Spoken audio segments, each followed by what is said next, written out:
Hey, you're going to be driving from Portland to Philipsburg, Montana, and you're going to be having an amazing, beautiful, scenic drive, and you're also going to be doing some time traveling. So you're going to be driving through some pretty interesting geologic areas and some vast history that's happened on our little corner of the planet. You're going through some areas that were impacted by the Bretts or Missoula floods at the end of the last ice age around 12,000 years ago. Your Palouse area. Also the Cascade volcanic range, which is actually two different volcanic ranges. You've got the older western Cascades and the more recent active high Cascades. Also through the Grand Ronde flood basalts, and all that stuff got deposited and helped build the Columbia River Gorge about 15 million years ago. And as you continue on, especially as you're driving through portions of Washington, as you head towards Spokane, you actually drive across a couple of micro-continents that docked onto the North American continent to help build it further westward. So it's going to be pretty interesting. And then you get into some pretty ancient stuff. Once you're in Idaho and in Montana, you start getting into Precambrian things that are in excess of 1 billion years old. So it's a neat drive and total time travel. When you're in Portland, you're going to be driving through the Columbia River Gorge, and you've got all of these amazing deposits of basalt. It's sort of like a layer cake of many, many, many flows of molten lava rock that flowed all the way across. I'm going to show you a picture of this map. Look at all that yellow. A lot of that yellow material were flood basalts that were erupted from what was called the Grand Ronde volcano. And it wasn't really like the volcanoes that we know of in the Cascade Range. These were like giant fissures, cracks in the crust that allowed huge volumes of basalt to well up and flood all across the landscape. Through the gorge, you get to see some of those flood basalts because the Columbia River has cut right through them, so that's pretty amazing. You also are driving across the Cascade volcanic range. It's all right there, right through the Columbia River Gorge. You're seeing all kinds of amazing things right in that spot. You're going to be leaving the Columbia River Gorge and you're going to be driving northward towards Spokane. Know that you are driving over layers and layers of amazing things. You've got the flood basalts that the gorge is very obviously showing. You're seeing some of the Palouse deposits, those nice rounded beautiful hills of the Palouse Hills area. That's windblown dust. So during some ice ages, once they retreated, they left behind super fine rock powder, like just super, super fine, that was easily picked up by dust. And then those two docked microcontinents that you drive over on the way to Spokane. And all that stuff has happened in the fairly recent past, but we're going to back way up. We're going to back up all the way to about 1 billion years ago. A landmass kind of on the surface of the planet, and it split apart. And where it split was a little bit to the west of the border of the state of Idaho. There's a picture of it. And you can see that boundary, and about 800 million years ago, that slow split completed.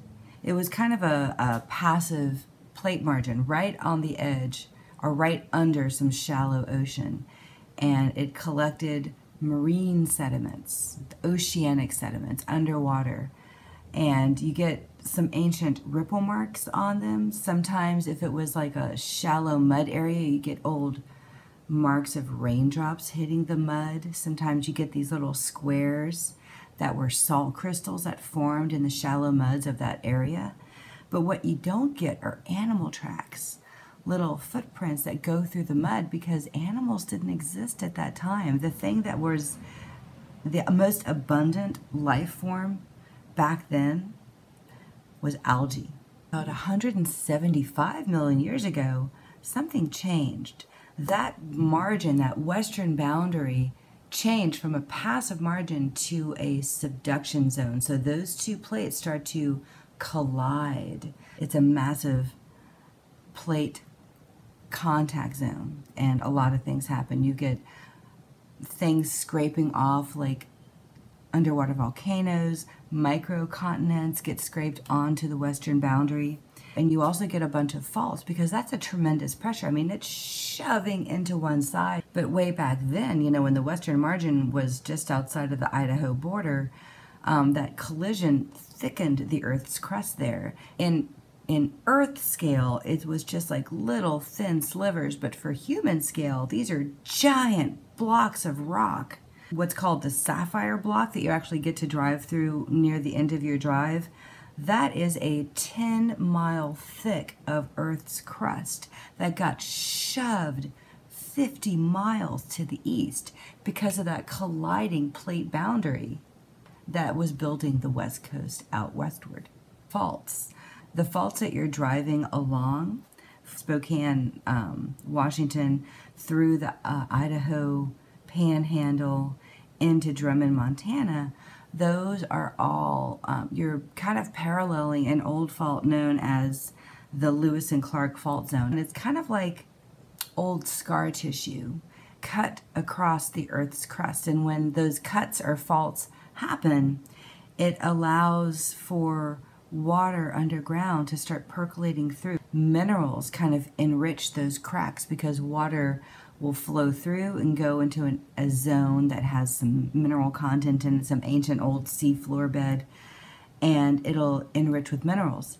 And so all along the fault zones that you're driving through, from Kellogg, Idaho, all the way to Superior, Montana, you're driving through a mining district. Those faults got enriched with minerals. They really found a lot of silver and gold and lead and copper and zinc and this really beautiful kind of rainbow mineral called galena.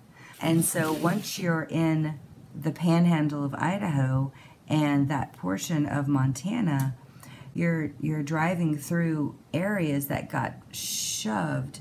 They were shoved eastward as things were docking on the west, building out the western coast of our portion of North America to where it is today, which is kind of fascinating. These faults were active up to 50 million years ago, which coincided with the last microcontinent that docked onto the west coast. That was the North Cascade microcontinent. Mountain building forces, tremendous, strong, forceful energies.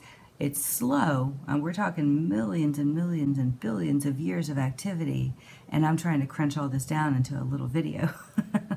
But it's fascinating that you can see this vast history of this portion of our planet on this drive that you're taking. Once you're in the Missoula area, you're going to see evidence of the last ice age, and you see that evidence by some linear lines around Missoula. It was an ancient lake, and that lake was created by the ice age glaciers that were melting away. When they melt, they create a lot of water. I mean, a lot of water.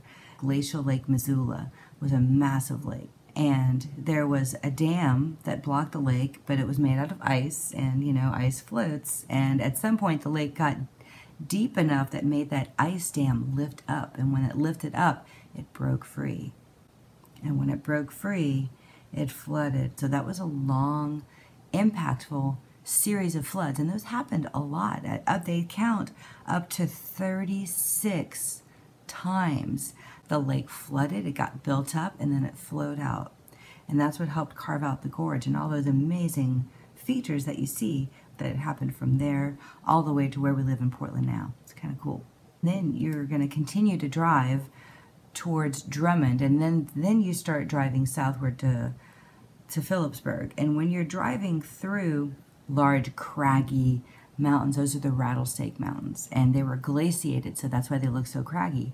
And to the south you get the Sapphire Mountains, and those are not glaciated. They're kind of more smooth and rounded. The Sapphire Mountains was that sapphire block that got shoved 50 miles to the east. And as it got shoved forward, it made all the material that was in its way crumple and fold, and so you get really tightly folded material that is the Flint Creek Range.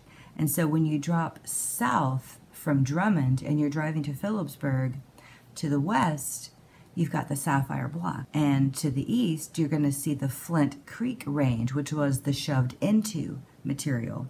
Then you get into the Philipsburg area, and that's the end of your drive. And I hope you guys have a wonderful vacation